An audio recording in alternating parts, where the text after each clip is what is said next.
Hello അസ്സലാമു അലൈക്കും. അപ്പോൾ എൻ്റെ പുതിയ വീട്ടിലേക്ക് ഏവർക്കും സ്വാഗതം. അപ്പോൾ ഇതിൻ്റെ അന്ന് നല്ല അടിപൊളി ബിരിയാണി വെക്കാൻ വിചാരിച്ചു. ബിരിയാണിക്ക് വേണ്ട ആവശ്യമുള്ള സവാള, അതുപോലെ തന്നെ ചിക്കൻ ആദ്യം മാഗ്നേറ്റ് ചെയ്ത് വെച്ചു. പിന്നെ സവാള മുറിച്ചിട്ടു, ഉള്ളി, പിന്നെ ഞാനൊരു മീഡിയം സൈസിലാണ് സവാള മുറിച്ചിട്ടത്, ഒരു 5-6 മുറിച്ചിട്ടുണ്ട്. അതുപോലെ തന്നെ തക്കാളി ഒരു 4, ഇഞ്ചി, വെളുത്തുള്ളി, പച്ചമുളക് പിന്നെ ചതച്ചെടുത്തത്, അതുപോലെ തന്നെ മല്ലി, പുതിന, കരിവേപ്പില.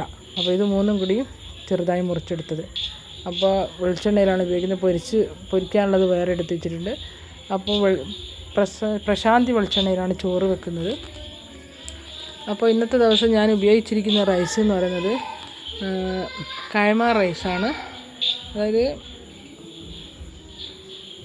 ബിരിയാണി റൈസ്, നല്ല ജീരകശാല അരി കേട്ടോ. നല്ല ടേസ്റ്റുള്ള അരിയാണ്, നല്ല ചോറായിരിക്കും. അപ്പോൾ തക്കാളി കുറച്ചെടുത്തതെന്ന് വെച്ചാൽ തൈര് ഞാൻ ഉപയോഗിക്കാറില്ല, തക്കാളീൻ്റെ പുളിപ്പ് വേണം. അപ്പോൾ കിച്ചണിൽ ഇടയ്ക്ക് ക്ലീനിങ്ങും കാര്യങ്ങളൊക്കെ ഉണ്ട്, എന്നാലും പാചകം ചെയ്യുന്നവർ ക്ലീനിങ് ആണല്ലോ ആവശ്യം. അപ്പോൾ അതും കൂടി ചെയ്യുന്നുണ്ട്. അതോടൊപ്പം തന്നെ ഞാൻ എടുത്തിരിക്കുന്നത് ജീരകശാല അരിയാണ്.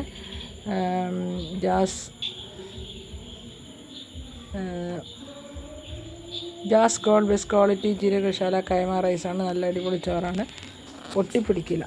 ഓരോന്നായിട്ട് നമുക്ക് സെപ്പറേറ്റ് ആയിട്ട് കിട്ടും. ഈ അരി മാരേജ് സ്പെഷ്യലാണ്. ഇപ്പോൾ ഇത് വാങ്ങിയിരിക്കുന്നത് എക്സ്ട്രാ ഹൈപ്പർ മാർക്കറ്റ് കൊയിലാണ്ടിൽ നിന്നാണ്.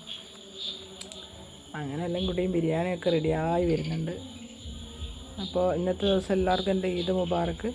എല്ലാവരും എൻ്റെ വീഡിയോ കാണുമെങ്കിൽ ലൈക്ക് ചെയ്യുക, ഷെയർ ചെയ്യുക, സബ് ചെയ്യാൻ മറക്കരുത്. എന്നെ പെടുത്താൻ നിങ്ങളെപ്പോഴും സപ്പോർട്ട് ചെയ്യണം. അപ്പോൾ ബിരിയാണി മസാല റെഡിയായി കഴിഞ്ഞു. എല്ലാം കൂടി ഞാൻ വെളിച്ചെണ്ണയിൽ മാളിച്ചു, ഓരോരോ ഐറ്റങ്ങളായിട്ടിട്ടു. അതിൽ ഞാൻ ചിക്കൻ എങ്ങനെയൊക്കെ വെച്ചാൽ പൊരിച്ചിട്ടല്ല ഇട്ടത്, ആവിയിൽ വേവിച്ചിട്ടാണ് ഇട്ടത്. ആവിയിൽ വേവിച്ചിട്ടിടുമ്പോൾ പ്രത്യേക ടേസ്റ്റാണ്. അപ്പോൾ കുറച്ചുകൂടി ഇത് മസാലയിൽ വെന്താൽ മതി. അങ്ങനെ ഗരം മസാലയും കുരുമുളകും മഞ്ഞൾപ്പൊടിയും മല്ലിപ്പൊടിയും മുളക് പൊടി കുറച്ചായിട്ട് കുരുമുളക് ഇട്ടുകൊണ്ട്, എരിവിന് പച്ചമുളകും കുരുമുളകുണ്ട്. അപ്പോൾ ഒരു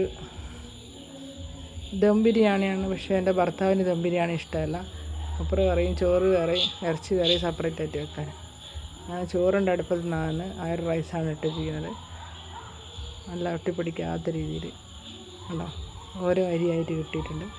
അപ്പോൾ ചോറ് തിളച്ച് വരുന്നുണ്ട്. അപ്പോൾ ഞാൻ നെയ്യ് ഉപയോഗിച്ചിട്ടില്ല, പ്രശാന്തി വെളിച്ചെണ്ണ മാത്രമേ ഉപയോഗിക്കാറുള്ളൂ. വെളിച്ചെണ്ണയിൽ വെക്കുന്ന പ്രത്യേക ടേസ്റ്റാണ്. നെയ്യിൽ ഉപയോഗിച്ചാൽ വയറിന് പിടിക്കില്ല.